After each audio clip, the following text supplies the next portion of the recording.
안녕하세요. 시장의 마법사입니다.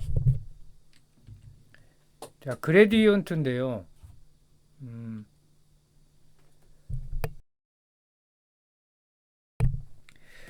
전에도 다뤄봤었는데, 전고체와 야놀자 나스닥 상장이라는 두 가지 테마가 있는데, 사실 하나가 더 있죠. 바이오. 그래서, 근데 야놀자 나스닥 상장은 이제 올해는 어려울 것 같고, 좀 그런 상황인데, 주요 사업을 이제 다시 복습을 해보면, 뭐 지주회사니까 지주 사업이 있고, 근데 뭐 비중은 당연히 얼마 안 되고요. 아이마켓 코리아가 사실은 이제 가장 비중이 크고 소모성 자재 회사죠. 그 다음에 이제 안영케어라는 의약품 유통 회사고요. 그 아이마켓 지분이 근데 100%가 아니에요. 그래서 아이마켓은 43%, 안영케어는 51%. 그래서 지배순이익을 잘 봐야 되고. 근데 이제 테마로 많이 가기 때문에 사실 실적과의 연관성은 또 주가하고는 별로 없는 편이기도 하고요. 그 바이오 사업 중에 이제 테라펙스가 사실 여기에 기대하는 게 많죠.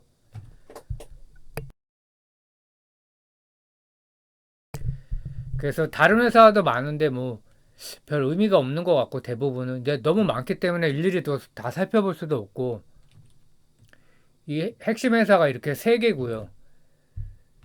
왜 근데 다시 살펴보게 됐냐면 7월 말부터 이제 대표이사가 연속적으로 세 번이나 샀어요. 근데 이제 그게 16억이나 됩니다. 그러니까 시총이 지금 2천억이 안 되는데 장내 매수로 16억이면 상당히 의미가 있는 가격이고 또 세 번 이렇게 계속 주가 떨어지면 따라가면서 샀다. 이런 경우에 좀 확률이 높았던 걸로 기억이 나고요.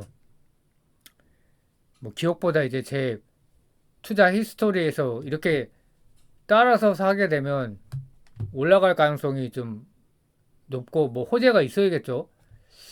그래서 집중 매수가가 11,600원에서 12,500원 정도 되고 이제 최근에 어제 종가가 12,950원이니까 뭐 별로 오른 거는 없다고 봐야겠죠.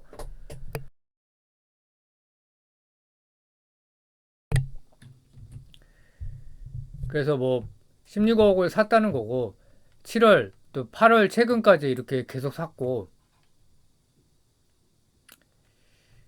그래서 대표이사가 이기영 씨 지분율이 32% 자사주 작년에 한번 소각을 했고 근데 이게 주가 관리용 소각인지는 조금 미심쩍은 게 있습니다. 그래서 주주 친화적인 기업이라고 볼 수는 없지만 주주 친화적이지 않은 기업이 대표이사가 16억이나 샀다 그러면 더욱더 의미를 줄 수도 있고요. 일단 전고체 관련해서 지분 투자한 기업이 있죠. 정석케미칼의 2대 주주인데 지분율이 16%. 최근에 이제 벤츠 그 전기차 화재 때문에 굉장히 뉴스에 대서특별되고 지금 뭐 말이 많은 상황이죠. 근데 이제 주가 반응은 아쉽게도 별로 없고 뭐 이것 때문에 조금 올라갔을 수도 있죠. 근데 화성 같은 경우에는 상한가를 쳤기 때문에 좀 주가 반응이 있다고 보기에는 뭐 너무 아쉬운 상황이고 바이오가 사실은 좀 회사가 IR을 잘 안 하기 때문에 근데 바이오가 오히려 기대할 게 꽤 있는 것 같고 테라팩스라는 자회사가 지분율이 이제 거의 100%인데 95.7% 4세대 EGFR 항암제 TRX 이 하나를 첫 환자 투약 개시를 했다. 6월 달에. 그래서 비소세포 폐암 EGFR 변이를 저해하는 표적 항암제라는 거고 비소세포 폐암의 80에서 90% 비중이니까 대다수가 이거고요. 이 중 40%가 EGFR 돌연변이다. 굉장히 많죠. 그래서 삼성서울병원 임상 일상을 시작을 했고 안전성과 효능에 대한 탐색이다. 임상 일상은 원래 이런 거죠. 그래서 바이오 저게 테라팩스라는 기업이 사내 바이오 융합 연구소로 출발해 갖고 뭐 이제 여기까지 온 거고요. 대표이사가 이구 씨라는 분이고 서울대 화학교육과 아이오와대 박사, LG생명과학 출신이고요. 뭐 EGFR 변이 폐암에서 뇌 전이 환자는 다른 폐암에서보다 많은 편이다. 그래서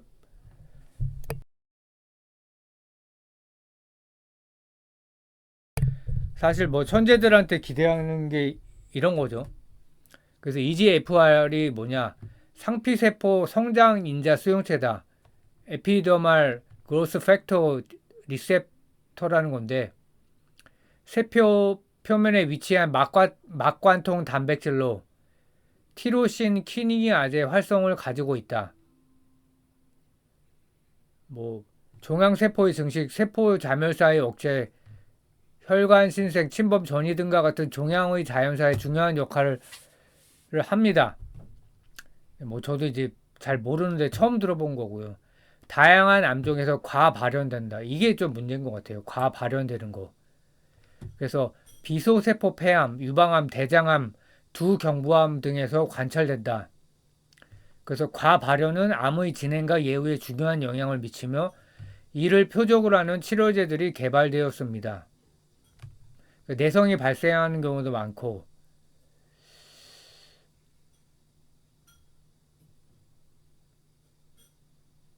세포 증식과 전이에 큰 영향을 미친다.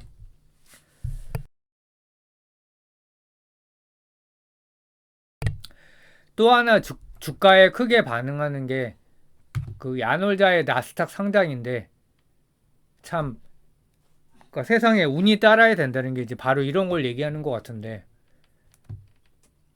큐텐 사태 때문에 지금 난리가 났죠. 그래서 뭐 지금 정부가 나설 정도로 심각한 상황이고 근데 이제 큐텐 사태에 미수금이 1,700억이 발생했다. 야놀자가. 근데 인터파크 커머스 매각 대금인데 그러면 나스닥 상장할 때 수익성 문제가 1,700억이면 굉장히 크기 때문에 그래서 지금 8월 달인데 올해 상장한다는 거는 뭐 사실상 어려워 보이고 내년을 봐야 될 것 같다 이렇게 판단이 되고요. 10조를 목표로 한다고 하는데 글쎄요 이거는 이 사건이 아니라고 해도 좀 너무 과도한 것 같고 근데 야놀자가 반기 실적은 좋아요. 왜냐면 상장 전에 이제 마사지를 한다고 그러죠. 그래서 매출도 많이 늘고 영업이익이 이제 흑자 전환을 했는데 267억 적자에서 310억이다. 근데 반기 그러면 올해 뭐 곱하기 2 단순하게 해서 영업이익이 600억밖에 안 되죠. 그래봤자 그러면은 시총 10조다. 이거는 좀 글쎄 너무 무리인 것 같고 5조도 이제 어마어마한 건데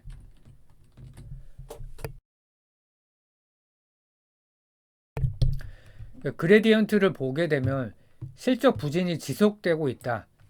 그러니까 작년에도 146억에서 29억 어닝 쇼크였는데 1Q, 2Q 계속 실적이 안 좋은 상황이고 2Q도 이제 적자를 기록을 했고요.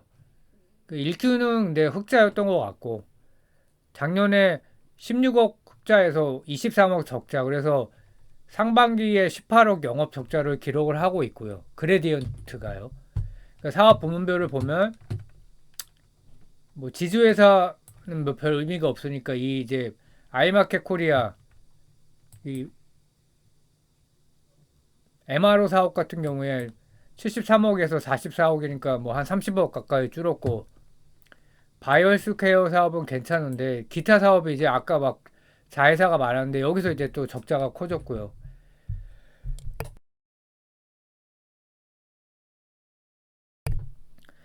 그래서 올해 고점이 3월이었는데 고점 대비해서 거의 32%가 하락을 했으니까 뭐 굉장히 많이 떨어졌는데 저번에 이제 일본 니케이가 폭락할 때 폭락을 했다가 그 이후로는 또 좋은 상황이에요.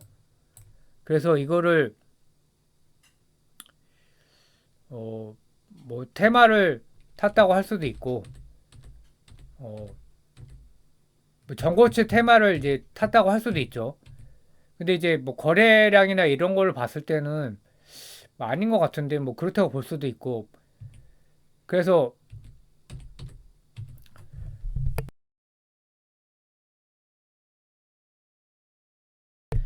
요약을 해보면 뭐 야널자 상장이 이제 주가에 굉장히 크게 작용을 하는데 확정이 됐다 그러면 이제 분명히 반응이 있을 거예요. 근데 올해는 좀 어렵다고 보는 게 맞는 것 같고 전고체 배터리 테마에도 좀 약한 상태고요.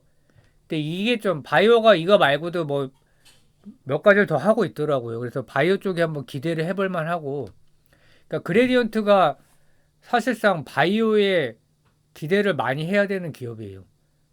이제 인터파크 Q10 사태 때문에 같이 떨어졌지만 사실 관계가 없는 회사거든요. 인터파크하고는. 그래서 바이오 4세대 폐암 치료제 국내 임상 일상을 시작을 했는데 이게 테마 탈 수도 있고요. 그러니까 금리 인하되면 또 바이오가 좋으니까 여기에 오히려 핵심이라고 볼 수도 있고 근데 실적 부진은 지속되고 있다. 그러니까 이 회사는 실적 갖고 가지는 않는 것 같고 그 대표이사가 꾸준한 매수를 하고 있다. 16억. 주가가 떨어지면 계속 따라서 사고 있다. 시총이 1885개 16억이니까 꽤 크다. 뭐가 있나 이렇게 이제 의심을 해볼 수 있고 개인적인 어떤 경험으로는 이런 경우에 주가가 좀 좋은 경우가 많았다. 이렇게 생각을 하고요. 근데 이제 정석대로 펀더멘탈을 보면 실적이 안 좋고 뭐 야놀자 상장도 연기되고 그래서 올라갈 수 있을까 이런 의심이 드는 건 사실이에요. 근데 이제 제가 보는 포인트는 이거죠. 대표이사가 주가가 떨어질 때마다 계속 사고 있다. 지분율이 낮지도 않은데. 그래서 이런 경우에 따라서 사게 되면 뭐 못 벌면 10%라도 벌지 않나. 뭐 약간 올랐지만 그렇게 보고 있고. 근데 바이오 쪽을 좀 더 눈여겨 보면 될 것 같습니다. 예. 감사합니다.